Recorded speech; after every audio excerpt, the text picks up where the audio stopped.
今天我们来看第三个 AI 工具的使用，就是这个工具。我们首先打开它的官网，就是这个 ORA.AI。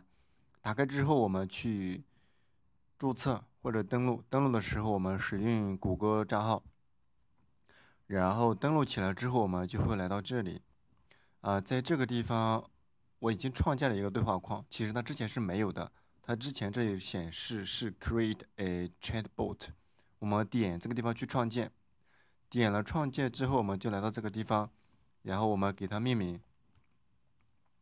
这些地方我们都给它去把这些信息填起来。这个地方它要400个字符，填好之后，我们点击 Create Bot，点击创建好之后，我们就来到这个页面。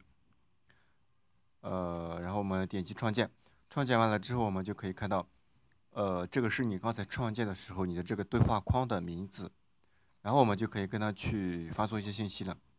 为了节省时间，我已经发了一些信息，然后我说发给我这个关键词的一些扩展词，然后他也发送给我了。然后我说用这些关键词去写一篇文章，然后他也发送给我了。